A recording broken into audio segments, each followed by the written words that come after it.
Salmo 22.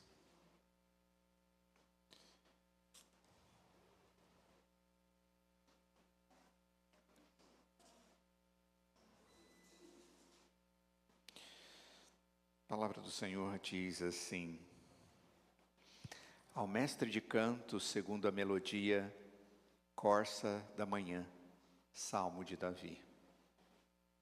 Deus meu, por que me desamparaste? Por que se acham longe de minha salvação as palavras do meu bramido? Deus meu, clamo de dia e não me respondes, também de noite, porém não tenho sossego. Contudo, tu és santo, entronizado entre os louvores de Israel. Nossos pais confiaram em ti, confiaram e os livraste. A ti clamaram e se livraram. Confiaram em ti e não foram confundidos.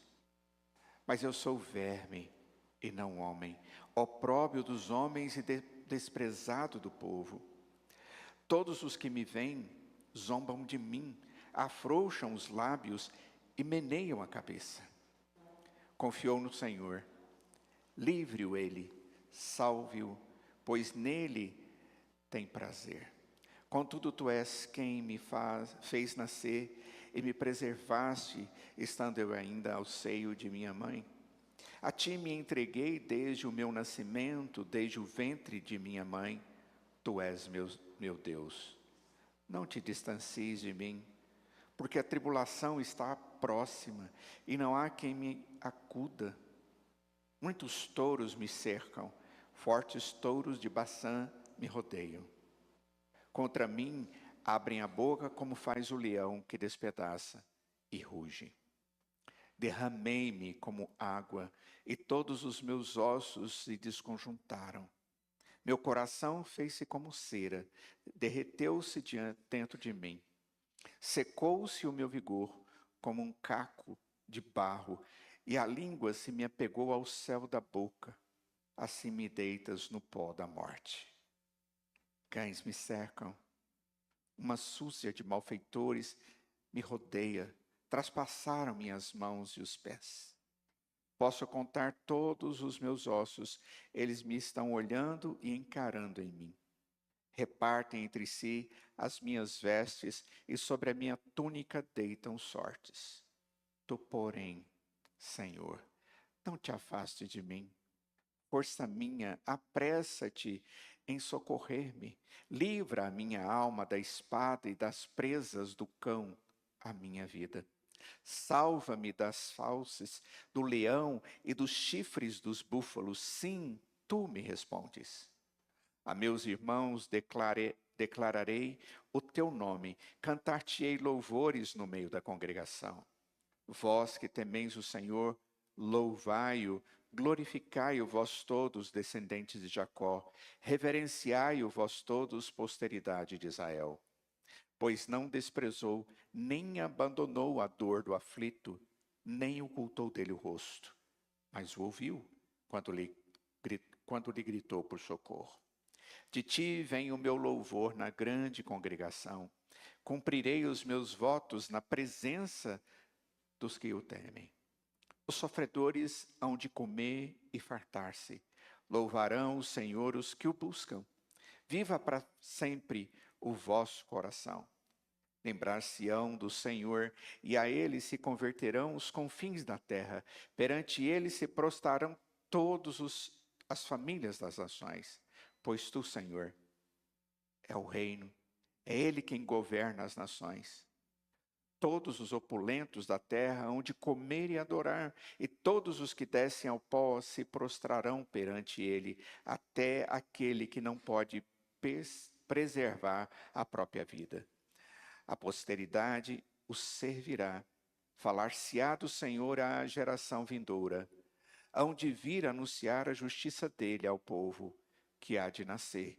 Contarão que foi ele quem o fez.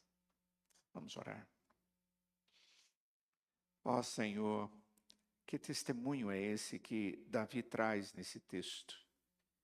esse cântico, Deus, onde ele fala a respeito das suas angústias, do seu sentimento de solidão. Mas ao mesmo tempo, Pai, como é belo ver que em meio a todas estas coisas o Senhor mantém-lhe a fé e abre os seus olhos para contemplar a salvação que vem do Senhor. Permita que agora, ao estudarmos esse texto, o Senhor venha nos ensinar a viver as dificuldades que temos que enfrentar, as angústias que temos que passar, as dúvidas que muitas vezes passam sobre nós na nossa mente. Ó Deus, que tudo seja para a Tua glória e dessa forma também o Senhor nos edifique. Em nome de Jesus. Bom, queridos, não é um texto fácil. Esse texto, ele é um salmo de Davi. Como já disse a vocês, o salmo é uma porção que era muito bem trabalhada e que o povo cantava. Cantava em adoração ao Senhor. E tanto é que o texto, na sua introdução, diz: ao mestre de canto, segundo a melodia, corça da manhã, salmo de Davi. Isso faz parte do texto bíblico. Falando qual era a proposição do texto e até mesmo qual era a melodia que isso deveria ser cantado. Certamente uma música conhecida. Mas uma coisa que me espanta, e eu volto a dizer, é como que um salmo como esse, que fala de dor, de angústia, de dúvida, de desespero, de sentimento de desamparo, era usado no culto de adoração. A única resposta é que no meio de tudo isso, Deus é contemplado. Deus é percebido, Deus é entendido. E esse Deus faz diferença na vida desta pessoa. Quando nós estamos trabalhando a respeito da cura das feridas do coração, que é o tema da nossa escola dominical esse ano, nós temos visto que em vários momentos esses personagens bíblicos passaram por dificuldades. Mas em todas elas o Senhor, de um jeito ou de outro, pastoreia. E mais do que isso, Deus traz respostas. É como se esse servo de Deus se assentasse na presença de Deus para um aconselhamento e Deus viesse e trouxesse as palavras de consolo. Essas são palavras que precisam ser vistas desse jeito. Como que Deus nos pastoreia? Nós vimos até aqui que Deus nos pastoreia usando as pessoas, usando conselheiros, usando os irmãos. Mas a pessoa que realmente acaba sendo instrumento nas mãos do Senhor, a única maneira dele trazer à alma, ao coração dessa pessoa algum alento, é a palavra de Deus. A verdade a respeito de Deus e a própria verdade de Deus que nós encontramos nas Sagradas Escrituras. E é exatamente isso que nós vamos encontrar aqui novamente. Nós estamos vindo de uma sequência de salmos e hoje é o Salmo 22, salmo cheio de dor. E quando a gente lê o texto, nós não podemos deixar de pensar em outro momento histórico na Bíblia de grande dor e de grande angústia. E creio ser o evento ou o momento mais doloroso que nós encontramos na Escritura. A crucificação de Jesus Cristo. Não houve nenhum ser humano passou por dor maior do que aquela que Cristo passou.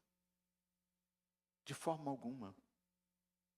O Senhor Jesus, ele era rejeitado pelos homens, ele foi maltratado pelos homens, ele foi duvidado, ele foi desonrado, cuspido, tantas coisas. E agora, no clímax, ele está entregando a sua vida. E naquele momento de angústia, ele estava recebendo sobre si o peso da culpa do pecado de cada um daqueles que ele resolveu trazer salvação. muito pesado, era muita angústia, era muita dor. Em Mateus capítulo 27, no verso 46, nós vamos encontrar a mesma expressão nos lábios de Jesus, a mesma que Davi fala nesse Salmo 22, Deus meu, por que me desamparaste? É a mesma expressão, é o mesmo conjunto que aponta para algo que está acontecendo. A linha de abertura desse salmo aponta para o restante todo. E a minha cabeça tem que voltar para Cristo, porque a palavra de Deus me leva a olhar a Cristo. E de uma forma tão clara aqui, com esse verso primeiro. É um momento crucial da morte de Jesus, é um momento crucial, climático do Evangelho. Todo o Evangelho gira em torno da cruz, da morte, do pagamento de dívida e daquilo que vem depois. Quando a gente consegue perceber isso, a gente consegue andar nesse texto agora e ver muitas riquezas que provavelmente aqueles que cantavam o hino não conseguiam entender ainda, apesar de conhecer o Deus que aqui está sendo mencionado.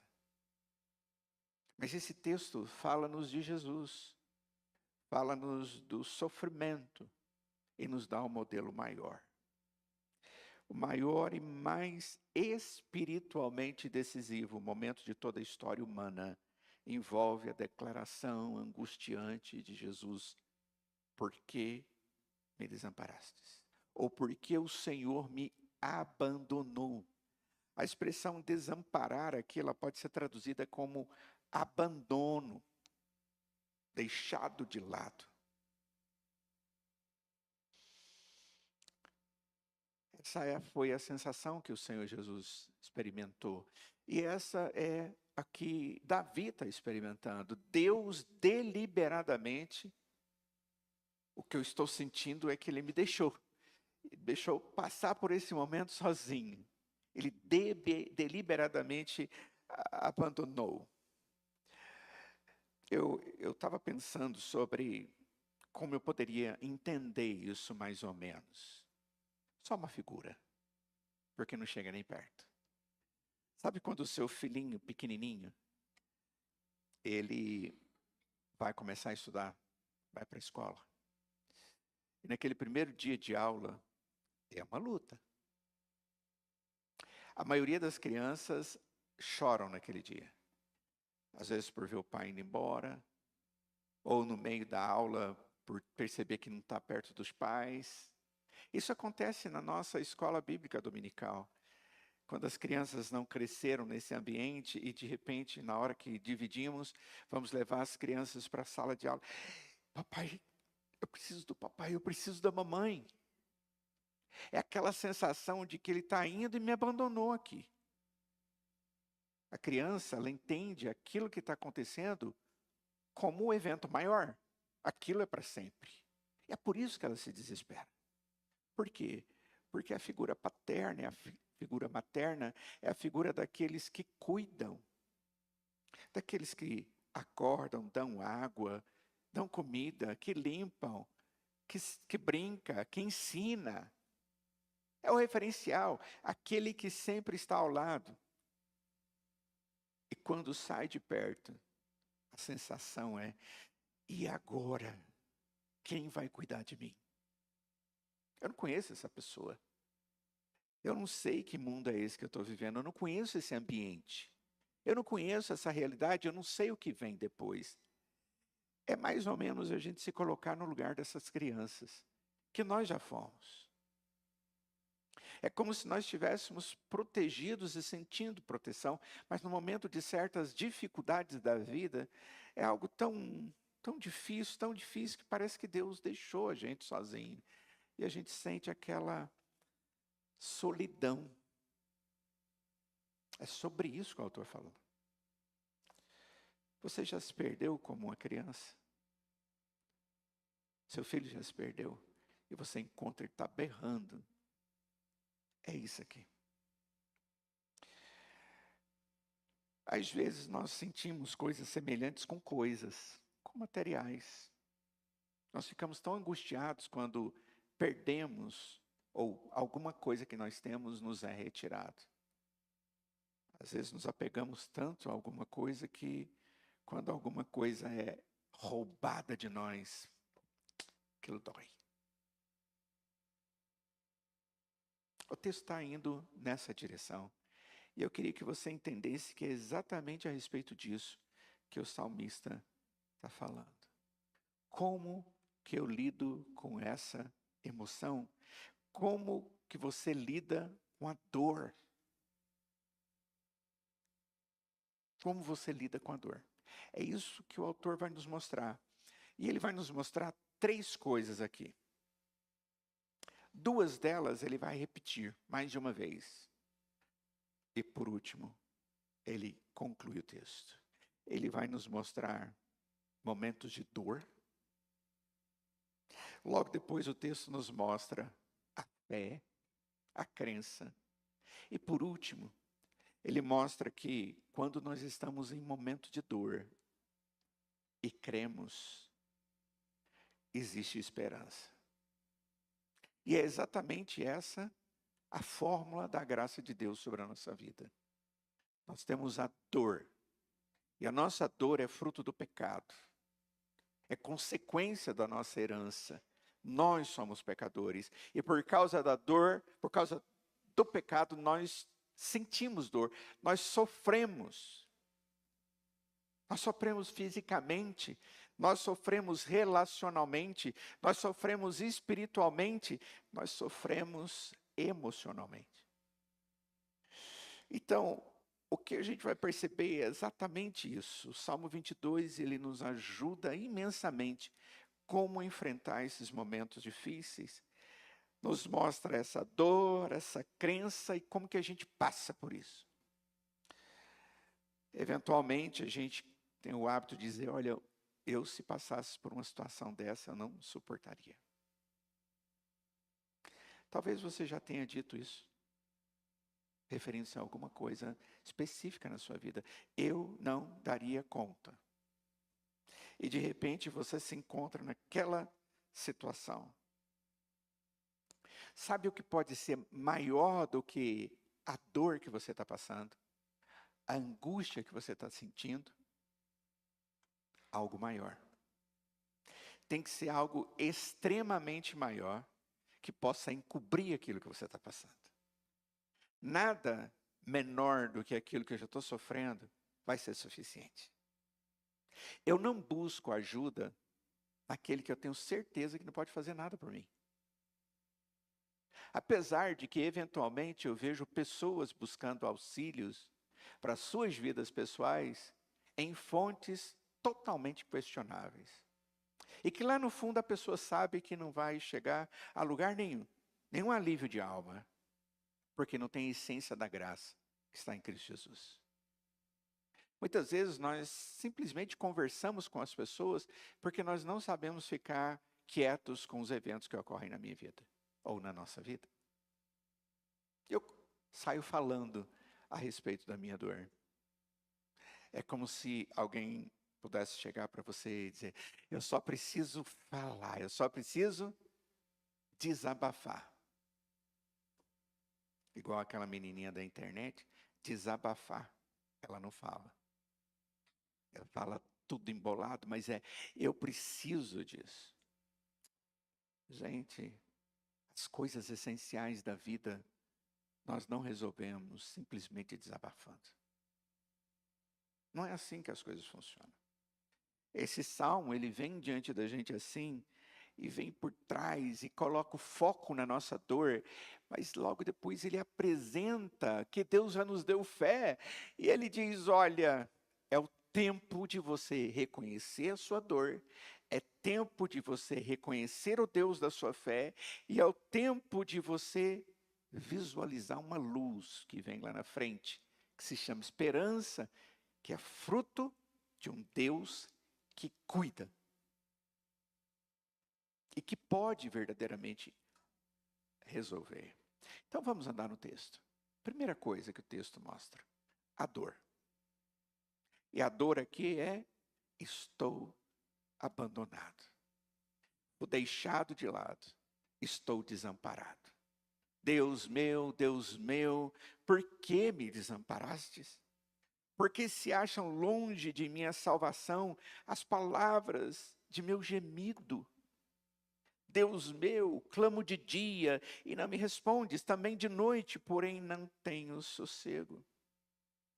Essa afirmação, Deus meu, por que me abandonastes ou desamparaste? Essa palavra hebraica aqui para Deus é uma palavra muito significativa, que fala de um Deus que é poderoso e um Deus que é forte.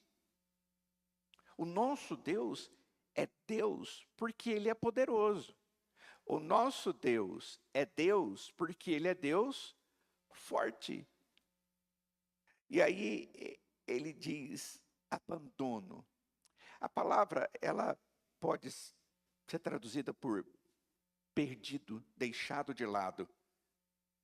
Alguém partiu e me deixou sozinho. Essa expressão, ela é usada no Antigo Testamento para descrever, por exemplo, quando o povo de Deus se apostata, abandona Deus, deixa Deus de lado. Semana passada nós vimos isso no Salmo que nós estudamos. Quando o povo de Deus abandona. E quando o povo para de viver segundo a vontade de Deus, abandona a palavra de Deus, deixa de lado, deixa de cumprir os propósitos de Deus, aí vem a consequência. É como se Deus olhasse assim e dissesse, vocês estão me abandonando. Ok, vão ver e vocês vão precisar agora de entender quem que pode abandonar quem. E Deus os deixa. E eles sofrem. Eles se angustiam. E nós vemos isso várias vezes na Escritura. Se você for em Deuteronômio capítulo 29, você vai ver isso lá. Em 1 Reis capítulo 19, é exatamente isso. Ou pode ser a palavra significar um adultério espiritual. Se eu posso aplicar essa palavra aqui, e creio que sim, você adora a Deus, mas de repente você começa a buscar ídolos. E Deus olha para aquilo e diz, eu sou o que sou. Eu sou único. Não terás outros deuses diante de ti. Não farás para ti imagem de escultura. Nem semelhante. E tudo aquilo não as adorarás. E de repente, aquele povo que experimenta de Deus, convive com Deus, experimenta do favor de Deus, da libertação, do alimento, da alegria, da água, de tudo aquilo que eles precisavam, mas eles fazem um bezerro de ouro para adorar. Isso é um adultério espiritual. E Deus diz, não dá.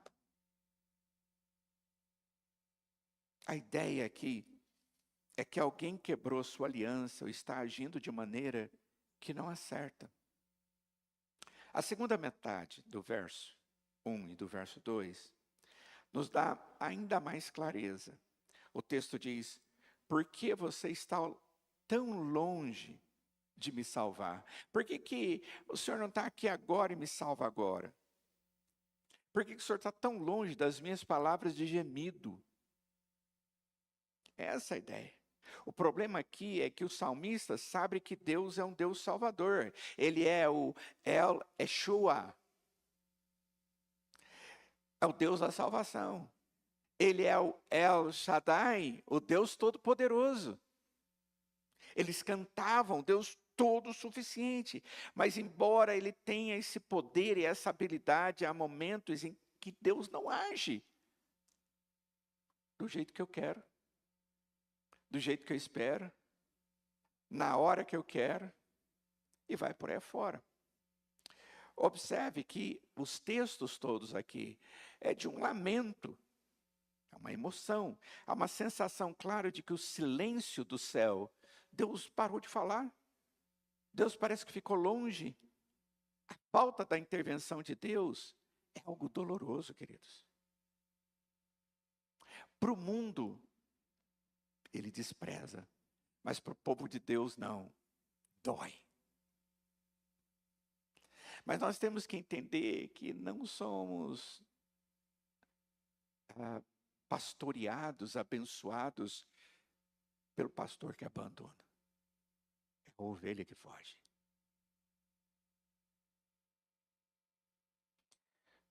Porque se acham longe de minha salvação as palavras do meu gemido. Ó meu Deus, clamo de dia, mas tu não respondes. E de noite eu não encontro descanso.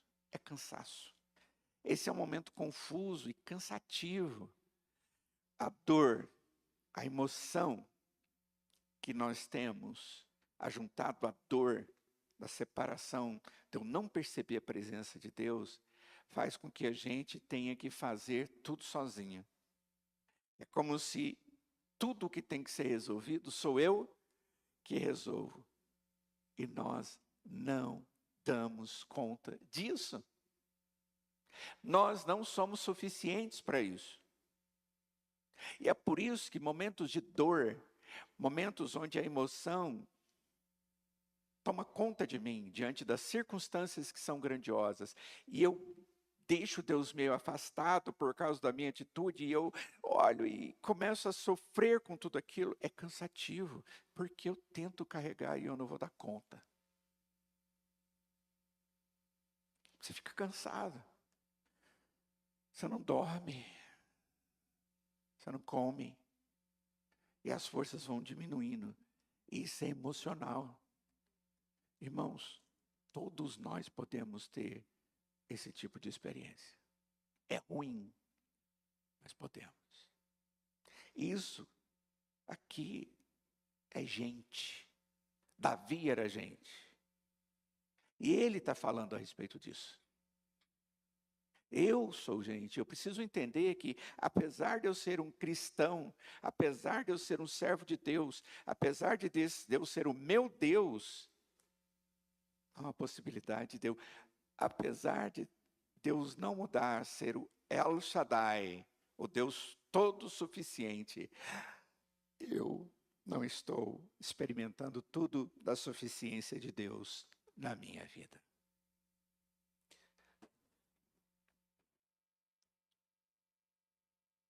Eu sempre penso o seguinte: nem tudo está tão ruim que não possa piorar. Já ouviram essa expressão?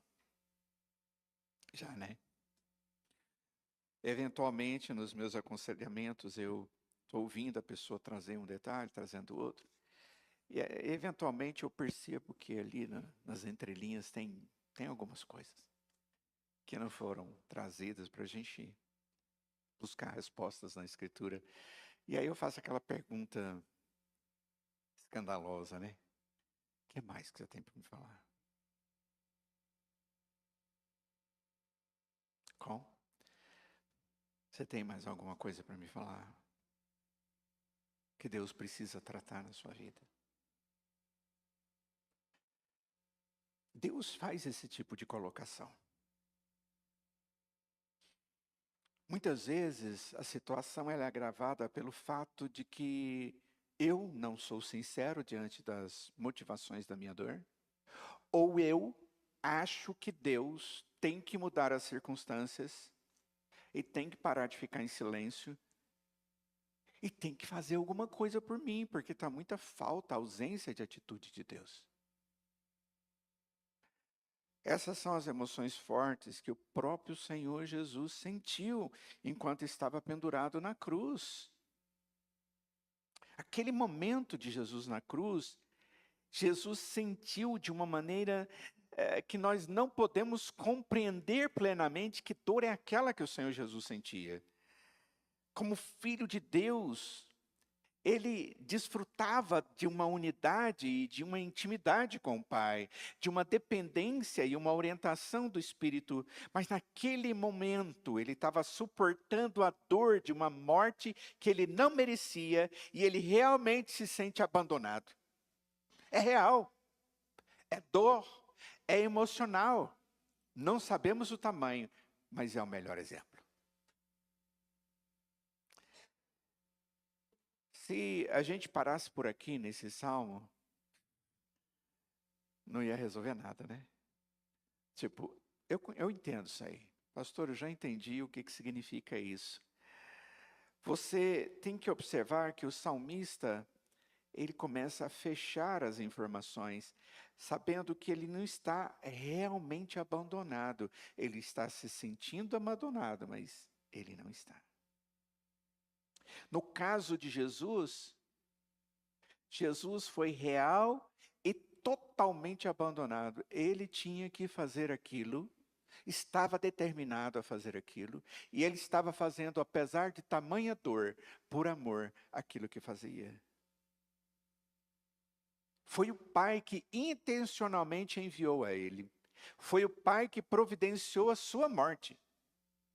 Se você pega o livro de Atos, no capítulo 2, logo depois da vinda do Espírito Santo, as pessoas ficaram atônitas, sem entender o que estava acontecendo. Pedro pega a palavra e diz: olha, varões israelitas. E ele começa a contar o que tinha acontecido até aquele momento. E ele diz: e vós o matastes através de mãos de iníquos. Ó judeus, vocês mataram Jesus através da mão dos iníquos romanos, mas tudo era pré-determinado por Deus. Era determinação divina. Ele coloca claramente isso lá. Deus tinha o propósito, foi intencional. O que mais nos assusta é que nós não gostamos e não aceitamos o fato de momentos difíceis acontecerem na nossa vida, como se nós fôssemos tão bonitinhos, tão perfeitinhos, tão maravilhosos, que nós não possamos ser tratados como pecadores por Deus. E eu chego diante de Deus, mas como posso estar passando isso, Pai? Como pode eu ter doença, Pai? Como pode eu ter angústias, Pai? Como eu posso ter um filho desse que me dá tanto problema, Pai? Como eu posso viver essas realidades? Ter esse marido impiedoso, essa mulher que não tem sensibilidade para isso ou para aquilo, para aquele filho. Uau! E aí Deus só dá aquela olhada para você e diz: é pouco o que você está passando. Você é pecador. Você não tem direito na minha presença. Você está debaixo do meu juízo. Só que Jesus na cruz não tinha nada disso. Ele não fez nada de errado. Eu fiz. Ele não mentiu, ele não usurpou, ele não foi iníquo, ele não foi mentiroso. Ele não fez nada de errado. Mas ali na cruz, ele intencionalmente foi abandonado. Deus, o Pai, intencionalmente o deixou ali, mas por um propósito. A gente não gosta. Mesmo que Deus tenha um propósito, a gente não quer. Não é possível que o Deus vai permitir isso acontecer na minha vida. Eu vejo acontecendo na vida de certas pessoas, alguns eventos, e eu vejo, nossa, que tristeza, nossa, que angústia, nossa, ainda bem que o meu filho, ainda bem que a minha filha, ainda bem que o meu pai. E de repente, de uma hora para outra, acontece algo semelhante comigo. E às vezes pior. A beleza do salmo, desse salmo, é o eco. É perceber até que ponto Jesus foi abandonado em seu lugar de sofrimento. Para que você nunca fosse aquele que vai experimentar do abandono final de Deus quanto à vida de nós no inferno. Jesus faz tudo aquilo sem merecer nada daquilo. Mas ele faz isso para que eu não sinta a dor do abandono. O abandono no inferno. Esse sim é abandono. Esse sim é terrível. Esse sim é algo que somente em Cristo, através de Deus e a providência de Deus.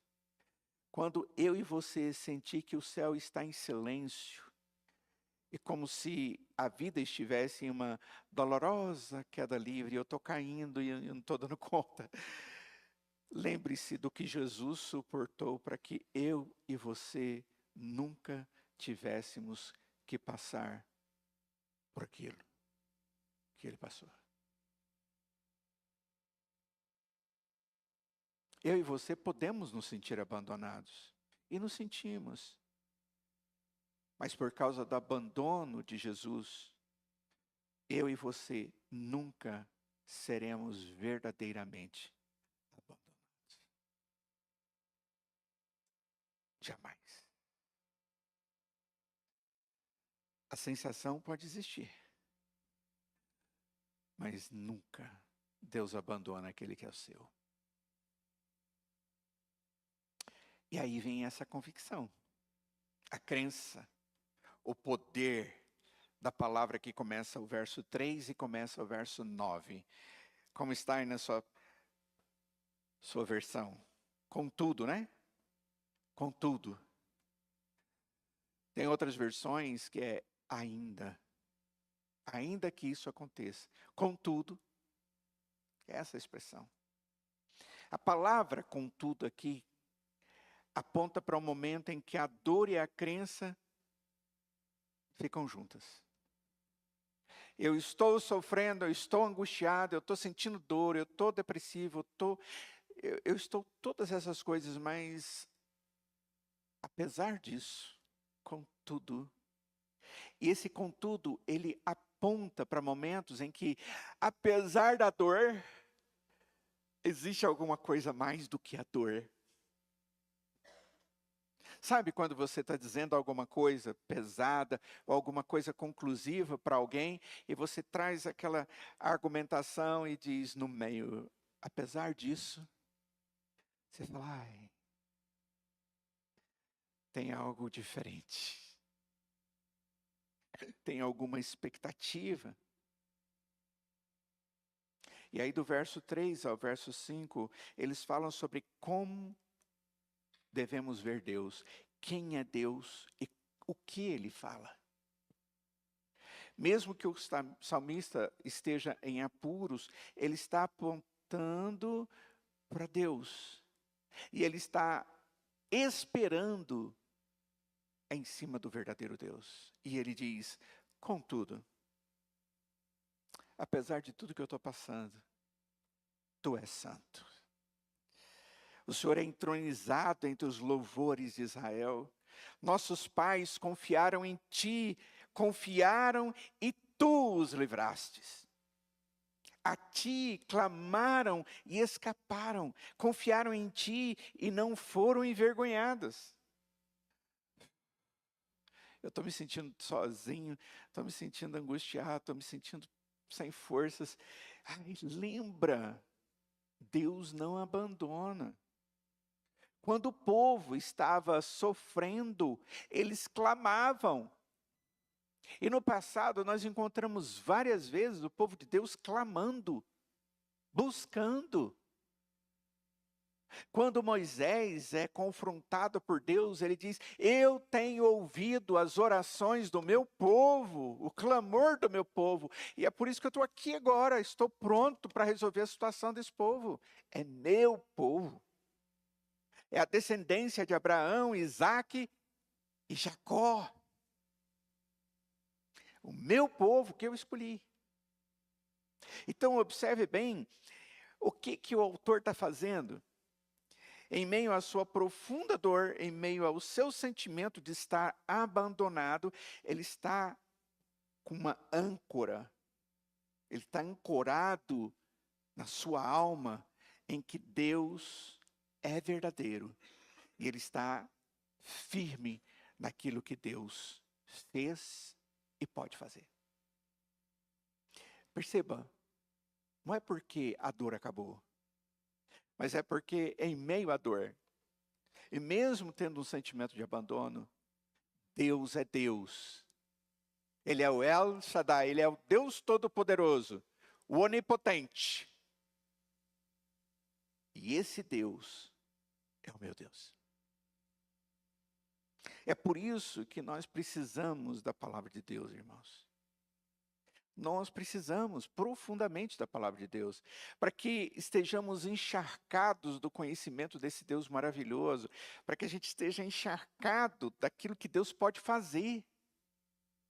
Ele é muito maior do que qualquer circunstância que o homem possa vivenciar. E a gente diz, nossa, hoje está tão difícil. Gente, 50 anos atrás, as pessoas diziam a mesma coisa. E daqui muitos anos para frente, se Cristo não voltar, vamos dizer a mesma coisa. Pecado é pecado. E ele nos afasta e gera medo em nós. O que o salmista fala é que ele está ancorado no contudo. Contudo, eu sei quem é Deus. Uma das coisas mais difíceis que tem para o ser humano é perder o domínio sobre as situações que ele vive cotidianamente. Nós, na verdade, somos treinados para dar conta de tudo sozinho. Nós ensinamos os nossos filhos. Filho, você tem que estudar. Filho, você tem que fazer isso. Você tem que dominar aquilo. Você tem que dominar aquela outra coisa, aquela língua diferente, aquela matemática toda poderosa, a história, e aí vai, a química, biologia. Você tem que dominar tudo isso para que você possa ser alguém, para que você possa dar conta da sua própria vida. E nós temos visto um mundo ensinar isso para os seus filhos. E nós temos visto o povo de Deus ensinando isso aos seus filhos. Ao invés de ensinar, olha, você pode ter toda a ciência do mundo, mas se não tiver o amor, e aquele amor ali é de Deus, não adianta nada. Essa é a resposta. O difícil é fazer as pessoas entenderem isso no momento que elas estão se sentindo desamparadas. Porque ela não consegue ver além. Mas ela só vai conseguir ver além se a escama dos olhos caírem. E a escama dos olhos que cai e que abre os nossos olhos e gera esperança é o objeto da nossa fé, o Deus Todo-Poderoso. Enquanto eu tiver na minha mente, no meu coração, de que algo que eu estou vivendo é maior do que Deus, eu vou continuar distante de Deus. Porque eu vou estar na minha força. Eu não acredito que Deus possa fazer alguma coisa por mim. Eu não vou suportar. Isso é tão forte, queridos, que algumas pessoas não suportam mesmo. Elas não suportam no sentido absoluto da palavra. E algumas delas tiram sua própria vida. E às vezes, irmãos nossos na fé. Ah, Senhor, abre os meus olhos. Você está vendo como que a dor diante da fé, ela gera esperança. Mas se você só tiver a dor e não tiver a fé, e o objeto da fé, que é o Deus Todo-Poderoso, nada tem sentido. A minha vida é uma rodinha rodando. E eu vou me engolindo, perdendo sentido. Alegria, amor, relacionamentos, e vai por aí afora. Para que alguém tenha o coração tratado, para que alguém tenha as emoções tratadas de maneira definitiva, é necessário que haja entendimento de que a dor existe. E que existe um Deus que é maior do que essa dor. E se você tem Jesus no seu coração e crê nele, as coisas podem ser diferentes e serão. É o que o texto diz. A ti clamaram os nossos pais e escaparam. Confiaram em ti e não foram envergonhados. Davi está aqui, gente, fazendo um aconselhamento através do Salmo 22. E se você quiser ajudar alguém, pega esse texto e bota na sua mente, no seu coração, e vai estudar com a pessoa. Leia a Bíblia com ela e mostra, olha só o que o texto está dizendo. Davi também experimentou o que você experimentou. E foi o homem segundo o coração de Deus. Ele teve momentos difíceis na vida dele, ele era pecador. Ele fez coisas terríveis, mas Deus o perdoou. Ele creu e Deus o salvou. Mas mesmo sendo de Deus, mesmo assim, ele sentiu dor, sentiu como se tivesse abandonado por Deus, mas no meio de tudo isso, Deus lhe deu um entendimento, abriu os seus olhos da alma e a escama caiu, e ele viu que Deus era maior. Deus o amava. E esse Deus, quando nós cremos nele, esperamos nele, ele nos liberta. Gente, Deus usa tantas coisas para nos libertar. Mas principalmente da sua palavra. Muitas vezes Deus nos liberta usando a palavra. Você está emocionalmente, você ficou até psiquiatricamente abalado, querido. Você vai precisar de remédio. Toma o remédio. Mas aquele que vai trazer a paz, a eficácia, que esse medicamento vai lhe dar a oportunidade de entender, é que esse Deus é maravilhoso. Você vê como Deus libertou seu povo no passado, e isso se tornou a âncora do povo de Deus, a base para que eles pudessem continuar. Quando você olha para Jesus, nosso Salvador, quando você vê o seu abandono, como tudo se encaixa no plano de Deus, você fala, puxa, eu agora compreendo plenamente. Os discípulos de Jesus, quando o Senhor Jesus morreu e foi sepultado,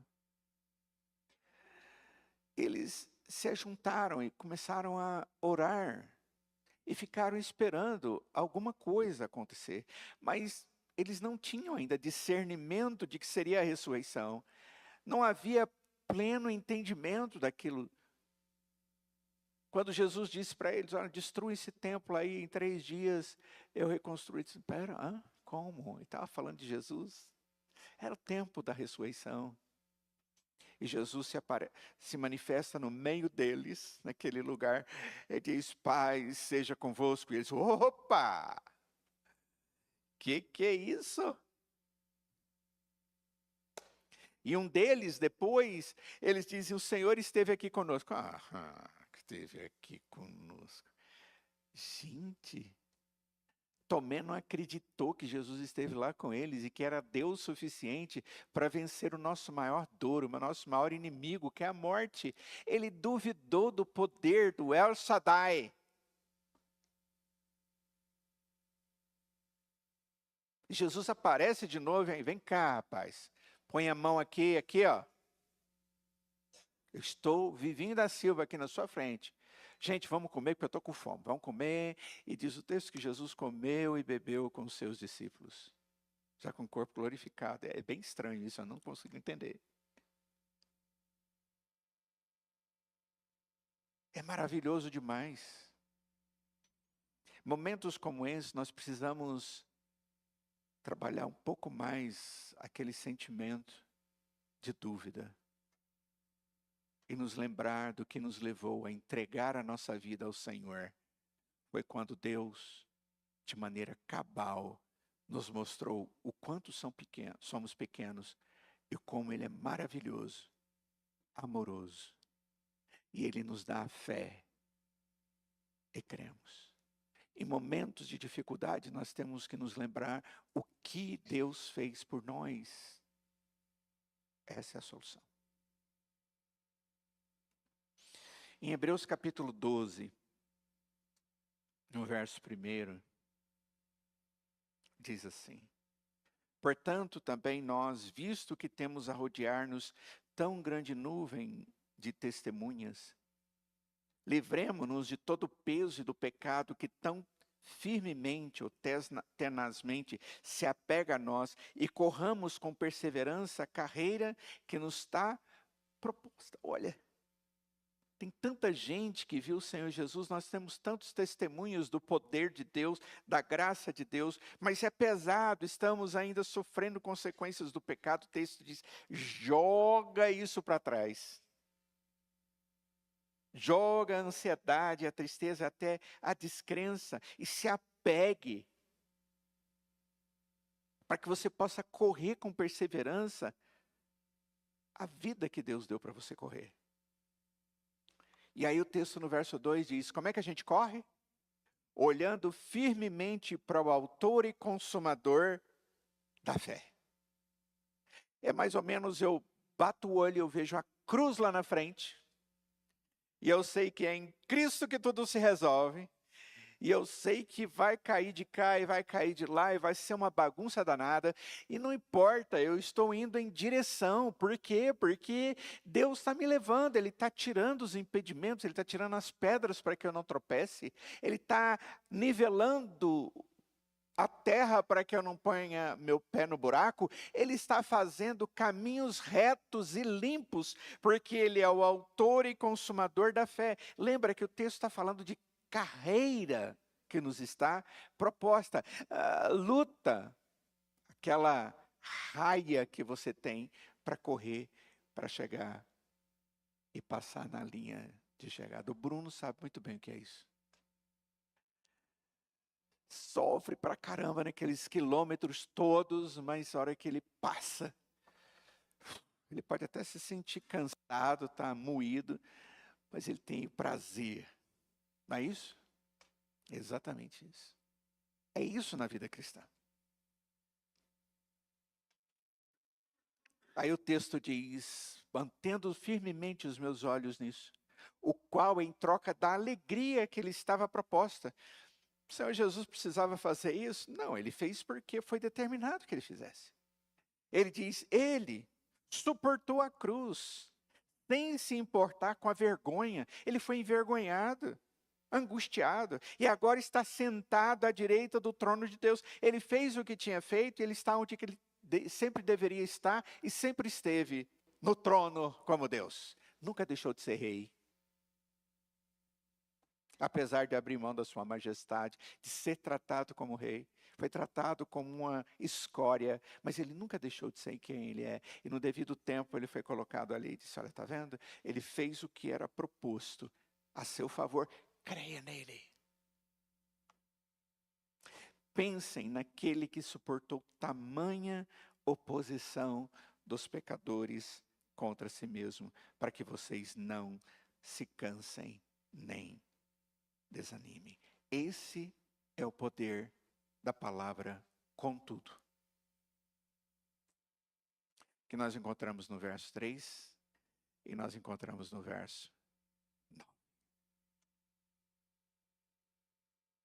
Nós precisamos entender que Deus está nos pastoreando. Pastor, eu sei, mas tem certas situações que parece que ficamos meio cegos, ou não consideramos como foi na nossa salvação, quando Deus abriu os nossos olhos, que eram totalmente cegos, e agora vemos. O hino Maravilhosa Graça, Amazing Grace, lembra? Eu era cego, mas agora vejo.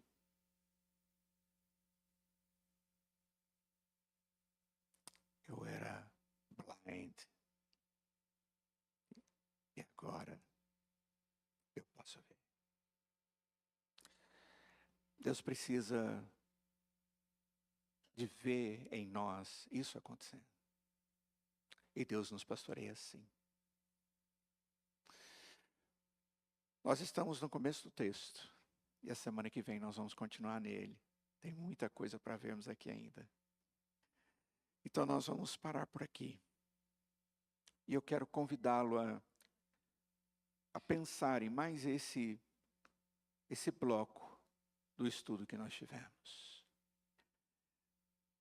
Lembre-se da palavra: Senhor, por que me desamparaste? E que na hora que você lembrar desse texto bíblico, você lembre imediatamente: Ele jamais nos abandonou. Pelo contrário, Ele é poderoso e suficiente para cuidar de mim, para cuidar de você. Vamos orar? Vamos ficar de pé. Ó Deus, como é bom a gente abrir a palavra, Pai, e ver o Senhor trazendo clareza a respeito de tudo aquilo que o Senhor é. Para trazer confirmações de como o Senhor é esse Deus grandioso, acima de todas as coisas. Ó Deus, o autor de Hebreus, quando ele faz essas afirmações no capítulo 12, a respeito de colocarmos os olhos sobre Jesus, para continuar correndo, é exatamente isso que nós precisamos, Pai. Mesmo que nós não entendamos as lutas laterais, os obstáculos pela frente, que o Senhor, ó Deus, abra os nossos olhos para contemplarmos a Jesus e toda a perfeição dele a nosso favor. Para nos lembrarmos que se o Senhor agiu assim no passado, o Senhor fará agora também a mesma coisa. Porque o Senhor resolveu nos amar. O Senhor nos escolheu antes da fundação do mundo para sermos do Senhor. Ó Deus, que a crença seja maior do que a dúvida, para que possamos nos alimentar da verdadeira esperança. Essa é a nossa oração, ó Deus, e nós oramos em nome de Jesus. E nós imploramos que a graça do Senhor Jesus, que o amor de Deus, o Pai, que a comunhão e santa consolação do Espírito esteja sobre cada um de nós hoje e para todos sempre.